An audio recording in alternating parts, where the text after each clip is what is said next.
What's going on, y'all? So listen.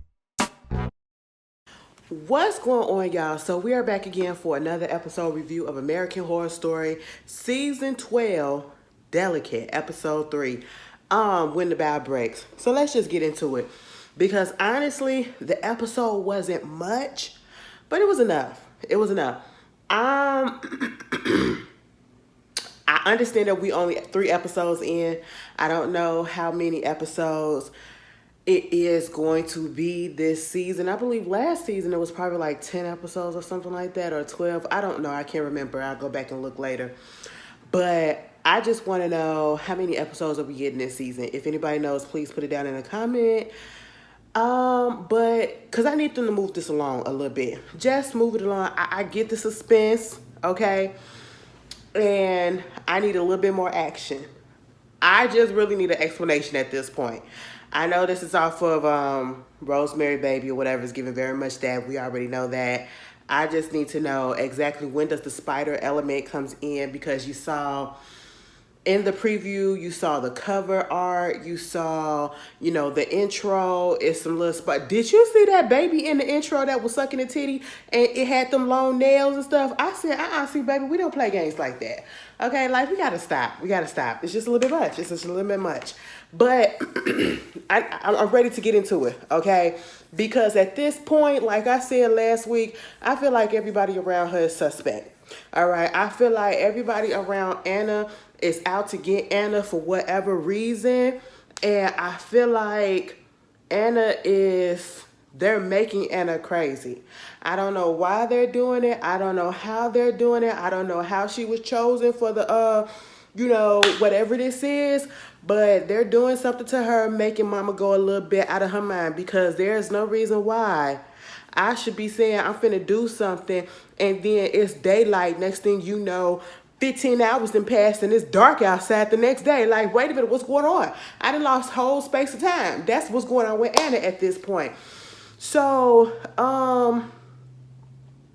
this whole situation we see when the episode starts, the episode starts and she's in this field, right? And, she's having a little dream and a little hallucination, because we already realized that at this point, the baby is gone. She miscarried and all of that stuff. And then she told the doctors at this little hospital, whatever, that this nurse came in, gave her an ultrasound, and they was like, girl, who is Nurse Ivy? We don't know that lady.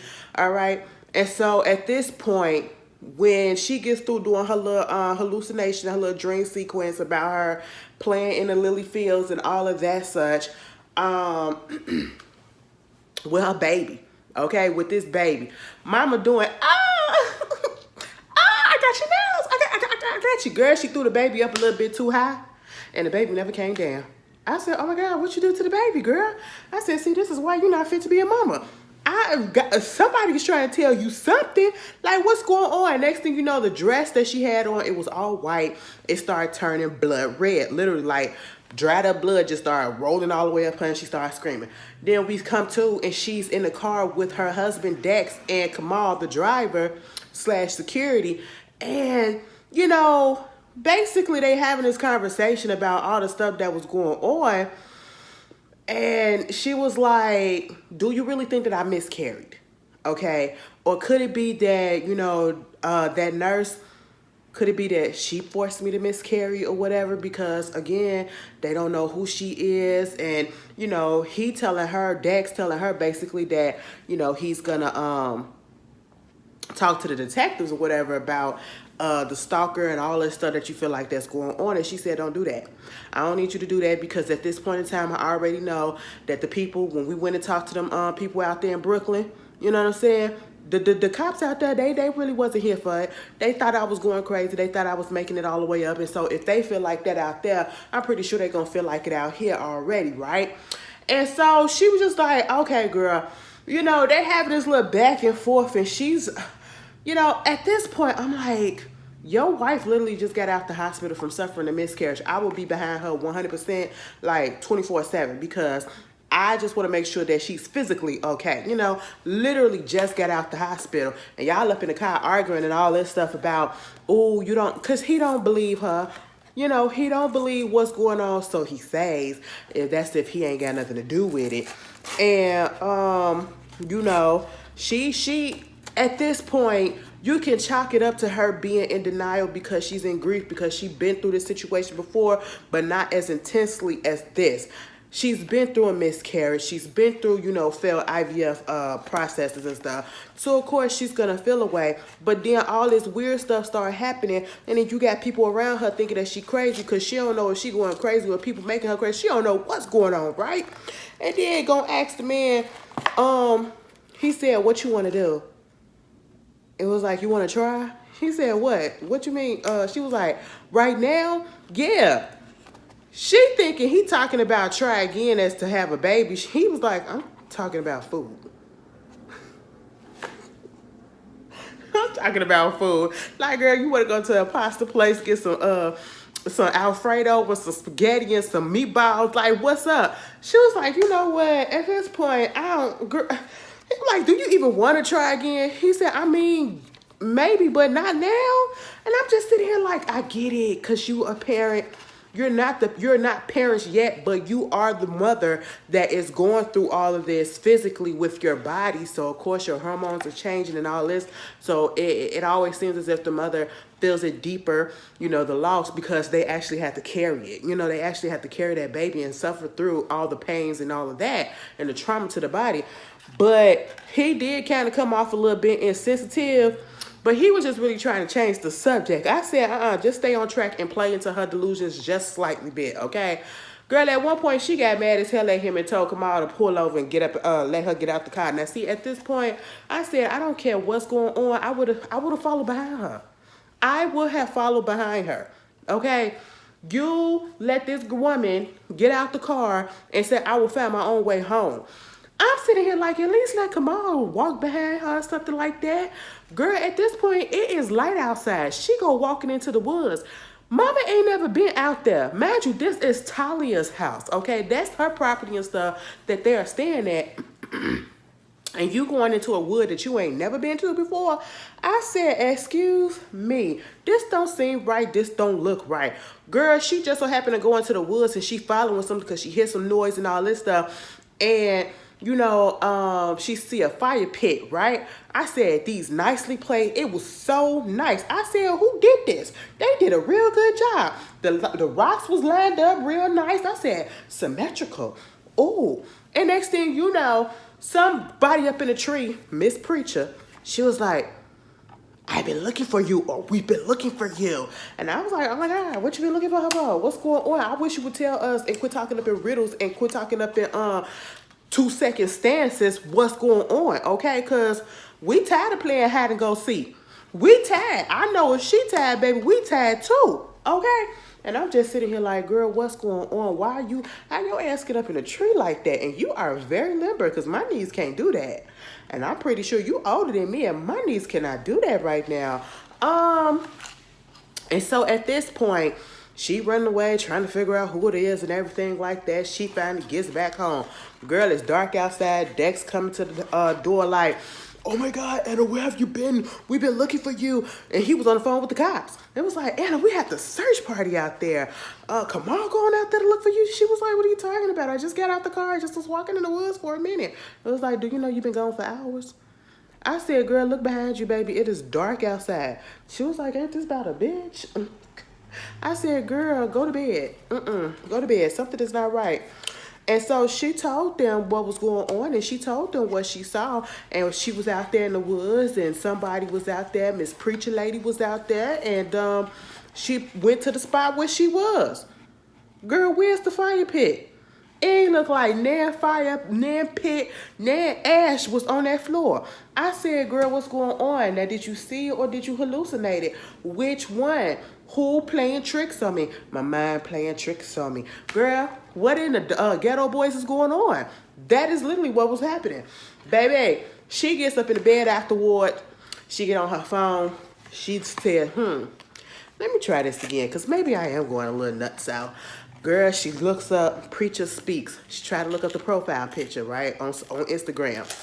And the account doesn't exist. Then she looks up Annihilate Anna. that account doesn't exist either.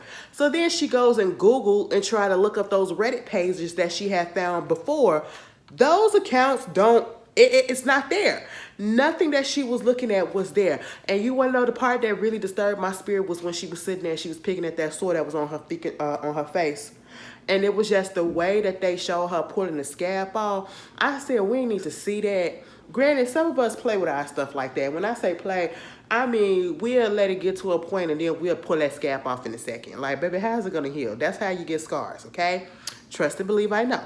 And I'm just sitting here like, y'all ain't have to put a close-up and make it look like that, because it literally looked like she was pulling off her own skin. And it kind of made my skin crawl a little bit. But, you know, after all of that, she goes and she lay down. And once she wake up, mind you, she having all these dreams and this hallucination, and that thing on her face is just ill. And so she wake up and she's standing out there looking at the outside, the husband in the bed. Girl, next thing you know, you hear the song Rockabye Baby on a treetop. When the wind blows, the cradle will rock. I said, when the bow breaks, bitch, who is that singing? I said, is she hallucinating this? Girl, she go running and, you know, just looking around like, what is going on? What is happening? I said, first of all, that is a nice house. That is a nice house. And to be out there in the woods, see, baby, I cannot. On the one hand, I would like a house that's away from everybody. I want my complete privacy. But at the same time, I'd be too scared. Okay? Having all those windows, those big walls, ceiling, floor-to-ceiling windows and stuff, it's just a little bit much. Okay? I don't like nature that much. All right? I'm too paranoid. But anyway, she goes into the kitchen and she sees this lady up in there. I think her name was Nicolette. She the house manager, played by Michaela J. Rodriguez, a.k.a. Mother Evangelista from Pose. Mama up there singing Rockabye Baby, looking at a picture, not a picture, but a video that she recorded of herself as she, you know, was holding her newborn baby. She was like, oh my God, she's 8 weeks old or whatever. And, you know, just looking at the video, whatever, so that it can help me lactate. Because when she turns around, she has a breast pump on. And I'm sitting here like this. All right, you know, that's cool. And then I was just like, okay. She asked her, who the hell is you though? She was like, I'm the house manager. She said, well, what do you do? And Nicolette was like, manage the house. I said, she said it like, it's a dumb question. You know, so they get to talking about kids and all that. We find out that Nicolette's kid, her little baby girl name is, you know, Mary. She was like, wait a minute, you been here for 8 months? Your baby only 8 weeks old. How come you back to working? She was like, listen, I'm a single mama. I got to do what I got to do, okay? I said, yeah, you know, that's true. That's true. Some people go back to work less, and I just don't get it. Next thing you know, they talking about their hormones and all this stuff and woo, woo, woo. It's a fruit basket with some chocolates and some fruit and some wine on the counter. And she winds up saying it. And Anna like, what the hell? And so I guess it's from a director or somebody or whatever. And she goes in there and she takes it to her husband. She's like, who did you give our address to? Because we supposed to be out here secluded. I don't need to be out here with nobody else, okay? Nobody's supposed to know where I'm at. He was like, well, I ain't give it to nobody. I don't know how it got here. Maybe Siobhain gave it to somebody. She was like, Siobhain wouldn't do that. And at this point, he looking at her face. She looking at that thing on her, the little mark on her face, trying to see what's going on with that. She having flashback to Nurse Ivy. Nurse Ivy had the same freaking mark on her face too. I said, oh, are we trying to connect the dots? I want to connect the dots, but I don't know what I'm connecting it to at this point, okay? That's just the issue. Baby, my skin look really, really good. Anyway, so at that point, compared to hers, okay, that thing that's on her face is just irritated me. I said, baby, put a Band-Aid, put some hydrocortisone on there and put a Band-Aid on there, baby, quit touching it, okay? Because you're going to make it work and you're going to infect it because by the way that you're doing, you don't even look like you wash your hands. All right, I'm just going to be honest about that. I know we seen her earlier do it, but she just really don't look like she washed her hands, okay? Meanwhile, Dex said, you know what? Let me call Siobhain and get her down here because you need your best friend. I took that to mean, baby, listen, you getting on my goddamn nerves and I'm so tired of dealing with you, so let Siobhain do it, okay? Mind you, he had offered her an apple to eat out of that basket. The whole time, I'm thinking of the wicked stepmama from Snow White. I said, don't eat that apple. Don't eat that apple, because that old lady gave that to Snow White, and Snow White was like this for a whole bunch of time, for a long time, girl. I said, don't eat it. It's poisonous. It's poisonous, okay? Next thing you know, he leaves out. She looking at the apples and stuff. And then all of a sudden, she hear Rockabye Baby ringtone. And I said, girl, you done changed your ringtone to that already? Like, what's going on? That wasn't your ringtone before. She look at it, and it's Siobhain calling her, right? Now, the clock said on her phone, 9 o'clock when she picked it up. Next thing you know, Siobhain is outside, out the door like, hey, girl, what's going on? She turned around like, bitch, what you doing here? Yeah, you literally just called me. How you get here? She said, girl, I called you 3 hours ago, and your husband had called me and told me that you needed me to come out here. I hopped up in the car, and I was in the car an hour later, and then I called you 3 hours ago at 9 o'clock. It's 12:02 right about now on that phone that she looked at. I said, damn, bitch, what's going on with you? And at first I was like, girl, what happened to your face? Because I said, did you scratch yourself on the lip too? Girl, now she had some chocolate on her face. Siobhain said, do you mind? May I? I said, may you what? She licked her finger. I said, baby, this is not North. This is not Chicago. And this is not Psalms. What is happening right about now? You are a grown woman to another grown woman. Tell her to wipe her own face, because you don't know what's going on. You know, and at this point, I just feel like every time we see Miss Siobhain come up on screen, she got on something a little dark, and she got a dark presence about her. Am I the only one that kind of feel that? You know, and especially in this thing, I mean, dark hair, dark lip a little bit, dark eyelashes, dark little, is it mascara? Mascara, dark everything, dark damn black ass dress and everything. I was just like, you looking very Elvira-ish. Okay, Miss Siobhain, what is going on? And so, you know, they get to talking. We turn around and kind of find out not only did she lose track of time, Anna, she ate everything that was up in that damn basket. Now, I said, listen, you don't know where the hell that basket came from. You don't know if it really came from the person that it said. You don't know how they got the freaking address, and you gonna sit there and you gonna eat everything? Hell no. Okay. Siobhain up in there was like, you know what's going on with you? Because she said, listen, girl, I think I'm going crazy. I don't know what's going on. Siobhain said, you want to know what's going on? You need some food. You need some real food. Baby, real food. I thought she was finna order out, you know, because when you go with your homegirls and you going through some stuff, y'all just pig out or whatever and all that stuff. Girl, she gave her some cucumbers. I said cucumbers and what? You gave her some vegetables. Is cucumber a vegetable? You gave her some vegetables, okay? Like, what? I thought we was finna eat a meal. Because she looked like she hungry for real, the way she devoured. You know, at this point, she's still thinking that she eating for two. Okay, she's still thinking that she's eating for two. You know, she had asked Siobhain at one point, you know, that little pudge, do your stomach still have that little pudge when you miscarry and all that stuff? She was like, yeah, that happens for a minute, but then it'll go away. Girl, they started talking about how it is when you miscarriage, and, you know, because Anna had already said she felt like she losing her goddamn mind. And Siobhain said, you know what, girl, I was like that too. Baby, I was ready to go out there and just go right there in the middle of the street. Okay, when I had lost my, they don't tell you how much mess your body go through and how it changes and how it still feels as if your body is going through postpartum depression, as if you already had the child and all you did was lost the child. I said, oh Lord, you know, they don't tell you no shit like that, because then they're gonna be like, that's gonna deter you from wanting to have a baby. I'm like, all right, you know.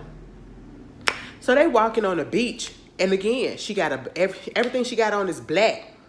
Everything she got on is black, and I'm talking about Siobhain. She winds up telling her, you know, well, girl, while you going through this, we're going to need you to go through one more week of grief, and we're going to have to get your ass back into the saddle, okay? Now, see, I done booked you to be on the cover of Bough. Oh, my God, wait a minute, I'm not ready. Do you really think I'm... It was like, girl, of course. And just so happened, Anna Wintour allegedly called Siobhain. She was like, girl, I'm going to have to go, but I'm going to have to kick it with my homegirl right here, right now. So she leaves, and as they walking on the beach, Miss Anna stumbles, and she looks down, and it's her little doll. I was like, girl, what? It's like the third or fourth time we just seen this doll in 3 episodes. I said, now, is it the same doll, or Is it different dolls? Like, what's going on? Next thing you know, we see these like two women or whatever. They're in these black dresses. We don't see their faces. They got these little horns going up and they got goats or whatever. I said, oh, baby, something about that ain't right. Next thing you know, you got Michaela coming, sitting at the table, or I should say Nicolette. She's sitting at the table. She looking like, how was your walk? And then when they walked away, it was just a look that she gave her like, huh. And I said, oh, girl, you got something to do with this too. Next thing you know, Anna want to take the drink, okay? Because she didn't drink the wine.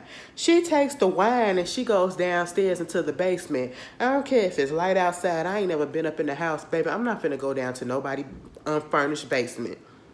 If it ain't furnished, no. If you using that shit for storage and I got to turn on a light and it look all dusty, baby, I'm not going down there. Hell no. Especially not by myself. I'm too scary for stuff like that. Like, I ain't trying to get trapped down there. It's probably shit living down there that I don't even know. And I just wanted to stay down there and don't come up. That's just all that it is. Mama went down there being nosy. Okay, looking at Talia's sting. It's a box that said Talia's baby stuff or whatever. So she's going through her pictures and all this stuff. Now it's a cradle over there with the little mobile thing, and then you hear somebody cranking it, and she was like, it's moving. Ain't nobody else down here but me, right? And so she turned back around. She looking some more, and then that bitch starts humming and singing the song Rockabye Baby, the tune to Rockabye Baby. I said, Now, at that moment when you heard it start playing, this ain't the time where we supposed to get the bottle and start drinking it and then lay down on the fucking floor and go to sleep in the basement. That's not what we gonna do after we went through everything else. We're gonna take our ass right back upstairs. But you know what? That's just too much like right for some people, okay? So instead of that, she hears the tune again when she wakes up. And then all of a sudden, it's like you hear this snickering, you hear this laughing, you hear this like whispering, all this stuff. And I said, girl, get the fuck up out that basement, please. Get up out that basement, ma'am. And so she sees this door. Now, first of all, the door to the goddamn basement, the little door, you don't ever trust a little door in anybody's basement. I don't care where it's at. I just know not to do that. And first of all, it was giving very much like, is this a crematory? I said, baby, it looked like this where they be burning people up a morgue type of thing. It was giving very much that. She opened that thing up and she sees that it's a tunnel and it's a light at the end of the tunnel. I said, girl, all of these red flags are just hitting you in your face and you just so nosy. You know what they say about white people? They run to the danger, and black folks, we don't. That's exactly what is happening right about now. Because what they say, curiosity killed the cat. And that's what almost happened to this bitch. Girl, she walking. If I gotta crawl to get to where I need to, it's just not gonna happen. Because again, these knees just ain't the good thing. You know, they just not in the best conditions, okay? Mama literally continued to crawl. I said, girl, are you drunk? What's happening? And then the door closed behind her. Did she turn around and say, oh my God, get me out, no, open up. No, she continued to keep on walking. She continued to keep on walking, keep on looking, go further into the thing and see these shelves full of jars full of what? Stillborn babies, baby foots, baby heads, baby torso. I said, get the baby shit out of here. What is going on? Where is CPS, okay? Child Protective Services need to come through, because I said, this don't seem right. Next thing you know, she sees this, she moved through this little vine stuff, and you see the light just beaming. The light is beaming. After you see all of that, you ain't even gonna run and try to go back. But no, you see the light beaming over a goddamn chair with the stirrups. I said, baby girl, turn your ass around and get the fuck up out of there. Now, she wait until she get a little bit further in there and she sees some stuff that's on the wall in another language. And I think it probably was Latin. It probably wasn't. I don't know the language. I just know Satan was a part of that word. I saw that. We all know how to spell that.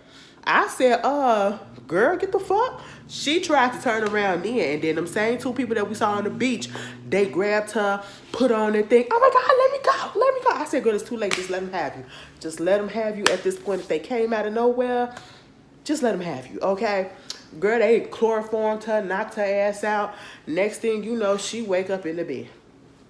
She wake up, not in the bed, but she woke up right back in the basement where she was looking at the baby stuff and all that shit, right?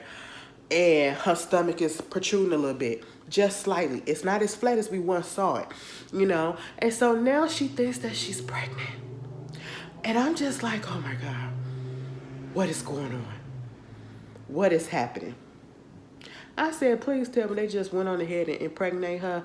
Now, at least they didn't show a graphic scene of her getting impregnated, because if you ever seen Rosemary Baby, I believe, if I'm not mistaken, when the whole thing happened with Rosemary and she got impregnated with the Satan/demon's baby, it was a whole freaking demon ass ritual that was going on, and all the motherfuckers was around her taking turns. I said, oh my God, it was like, it was a sexual assault. Okay, I said, baby, we ain't have to see that shit. Then her ass get fucking locked up in the basement. And at this point, she banging on the door, trying to get somebody to open up the door. Her husband finally opened up the door, and she was like, oh my God, they tried to do that. I'm pregnant. I can feel him kick. I can feel him kick. And then at this point, he was like, you know what, I can't deal with this. I can't deal with this. I lost my baby too. Okay, I lost my baby too. But bitch, I just can't do this shit. You know, and then when all of a sudden, I think she tripped or whatever up the steps, and then that doll fell out of her jacket because she had took it off the beach, and it had pins and needles and all that shit up in the stomach area. And I was like, what the fuck is going on? This is some voodoo shit. Now see, the husband was like, what is happening? She was like, see, I'm telling you, whoever it is stalking me, they put that doll up there just like they did up in Andy Cohen's, just like they did at home, all of that stuff, and you can ask Siobhain. He was like, baby, that doll ain't been in production for the past 15 years, so what the hell are you talking about? And at this point, he just a little stressed out, okay? He like, bitch, I don't get it, okay? You just doing a lot for me, because I lost the baby too, but you don't see me acting like this. I said, well, you ain't actually, you know, carry that baby, but maybe you got something to do with it. Maybe not, who knows? Because why is this just happening to her? So then she goes outside after, you know, he told her, let's go lay down, okay? He sleep. She wakes up and she go call the doctor, trying to ask him all these questions about, you know, do you think that I really am, even though they said that I had a miscarriage, you think they probably got it wrong? At this point, if you listen to the way that the doctor is responding to her, and I feel like he probably got something, he initiated all of this, because he is getting irritated with her. I don't know. He got something to do with it. I just don't know what it is, but he is getting so irritated with her on the phone when she asks all these questions like, girl, he just want to say, bitch, god damn. You ain't got no baby up in there, okay? You lost too much fucking blood, and it's just not gonna happen, all right? It's a phantom pregnancy that you feeling, that's fine, but you're not pregnant. Girl, at this point, he said, just give yourself some space and some time to move past it, okay? She hangs up the phone. She's looking a little like, what am I gonna do? I said, girl, you're gonna take your ass back in the house. Next thing you know, she's just looking up, and then all of a sudden, here come Nicolette, the house manager. She was like, oh my God, did I disturb you? And she was like, listen, oh my God, something's wrong. Are you okay? I said, what's going on with her, girl? She bleeding from her mouth. She goes up into the bathroom and she spitting out a whole lot of blood and all that stuff. And of course, she Googling, you know, do your teeth bleed or your mouth bleed when you doing pregnancy? Is that a side effect? Let me tell you this. When I found out that women gums do, some of y'all, when y'all pregnant, your gums bleed sometimes and your teeth fall out. I said, why do y'all want to do this? Why? You don't know if it's going to happen to you, and you don't know if it happened to you, don't happen to you, this time it may happen to you. Pregnancy is not fun like they be trying to make it seem to be. Oh, it's so beautiful. Oh my God, do you feel a kick? That nigga be playing kickball all up in your organs. And you want to tell us that it's beautiful, and you can't even lay a certain way or sit a certain way because that motherfucker is all up in your lungs, okay? You have to have a bucket next to your ass because, baby, you don't know when you're going to start pissing. Because the baby is just trampolining all over your bladder. Okay, girl, and then you can lose your hair. You can lose your fucking teeth, bitch. Ain't nobody got time. You can get stationary diabetes, bitch. I said, oh my God. High blood pressure, preeclampsia. Girl, ain't nobody got time for that. And more power to the women that do that. Because, girl, y'all taking y'all lives at risk to bring these big head ass babies in the room in the world that's gonna be a fucking nuisance to your ass. And then some of them got the nerve to grow up and to be fucking disrespectful as hell to their mamas. Girl, I just got trauma and triggered right there and there. Next thing you know, she just so happy when she found out, yeah, blood do happen coming out your mouth and all that stuff because of the gum irritation and the hormones and all that. I said, all right, she's looking up in the mirror like this. So I'm not crazy. I am pregnant. I said, girl, you crazy. You probably is pregnant, but you ain't pregnant by your husband. I'm just say that. Moving on, she goes out and she goes to a store and again, it's light outside. It's people in the store. She goes in there and she stops at the baby section. Okay? Next thing you know, it's dark outside and she the only one in the store with this one of the, I guess, the store manager. And she like, girl, we the only ones up in here. And she saw them ladies, them two dark figures come in there again. And she asked that lady, did you see them? And she was like, baby, me and you the only one in here and I'm waiting for your ass to get the fuck up out of here. And at this point, Mama said, can I hold on 1 second? Because she was looking for a fetal heart monitor or something like that. She didn't know how many weeks she was, but she did feel like she was pregnant. And then that lady came up to her and said, can I just? And she was like, okay. And I said, what? That lady, I'm thinking that she was about to ask if she's pregnant or how many weeks or, you know, do you know the sex of the baby and all of that stuff. Mama went over there and she just put her hands on that lady's stomach. And I said, excuse me, do y'all really be doing that? It's a certain sect that probably do. Because y'all really don't ask to touch people's hair, but sometimes y'all just touch people's hair. And I know I can't wait till I get to work tomorrow because as soon as they see my head, I'm like, oh my God. You know, like, and I know somebody gonna be asking like, girl, is it all yours? Hell, the fuck yes, okay? I ain't never had weave in my hair a day in my life. Anyway, I just say that because I just felt that was really, really rude. Because not only did I said, first of all, it's one thing to rub a stranger's belly. It's one thing to rub their belly when they're actually showing, and you see that bump, you're like, oh my God, you're pregnant. First of all, bitch, I don't know you, and ask next time, okay? You don't do that. That's rude, you know? It's another thing for you to come up to me in my flat stomach or somewhere flat stomach and you grab all of it and gonna tell me, oh my God, he's kicking. They're a kicker. I said, oh my God, do not play into her delusion like that. It was like, you feel it? Yeah, he's kicking. I said, She gets in the car, girl. She driving down the street with Kamal and they come across to this, I guess it was a red light or something. And she looked and sang your ass out there. The lady from the art gallery that did the painting in her own menstrual blood. Mind you, she already had suspicion that her husband was cheating because that was one of the things that she was talking to Siobhain about. Siobhain said, girl, quit playing. Quit playing. Your husband ain't cheating on your ass, okay?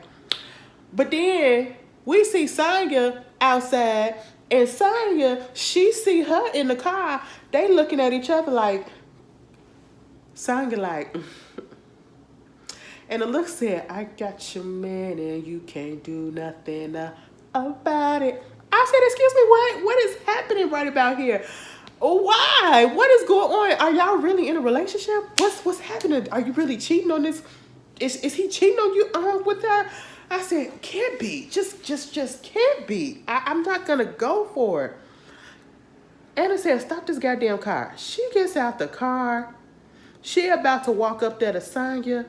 I don't know if Sonya really saw her, if they was really smiling at each other, or if she was smiling at Dex. Because next thing you know, Dex comes up and was like, oh my God, you're just gonna love this place. And they was just like, oh, like they're a couple of shit. I said, oh my God, and Anna, you gonna let this fly? You gonna let this fly, girl. I said it wouldn't have been me. I would have caused all type of sins. I was like, so you gonna be here with this bitch that you already knew that I had a feeling that you was doing something with? All right, don't bring your ass home. And then I would have got in the car. That's just all that it would have been. Okay, divorce. You know, she gets home, and she got her little phone. And you remember when she was putting her appointments in her and I really do feel like, oh my goodness. Okay. Because remember how she was using the appointment, the calendar, right, as text messages? Because every time she would put her calendar appointment for her, you know, like the IVF and all of that stuff, those appointments that was in episode 1, and the dates or the time kept on getting either pushed forward or pushed back. I feel as though the person that's doing this, because now she's communicating with the person at this point, because she don't know exactly who or what it is, but basically she was like, what do you want from me? And it was like, I want your baby, or I want to help your baby, or something like that. It was like, no, is my baby dead? It was like, no, your baby is not dead. And somebody had come up on her window and was like, watch her, or something like that, when they was out. But the person is telling her, you need to be careful. Them people did something to your ass, and your baby ain't dead, but something is going on. Listen, mama just heard that her baby ain't dead. That's all that she saw, and she was happy with that shit. She saw the fucking I don't know, probably a raccoon. It had maggots and shit all up on it outside, and she was looking like, oh my God. And then she was like, I said, girl, you got Nicolette looking like, huh? I said, girl, what's going on? It's a lot of demons going on up in that household. I just don't understand it, but I feel like the person that's communicating with her been trying to tell her this whole time, the ones that was switching up her schedule in that calendar, to watch your fucking back, because these people is crazy. Because that other bitch was shown too, the one that was standing over that what is it, the bird nest that was out there in Brooklyn when she came out her door. Yeah, girl, she was out there too. I said, yeah, they did something to her ass up at that fertility clinic. The very first one. That's why the doctor is over her ass. I really feel like that. But that was episode 3. Y'all tell me how y'all feel, and I'll see you guys later.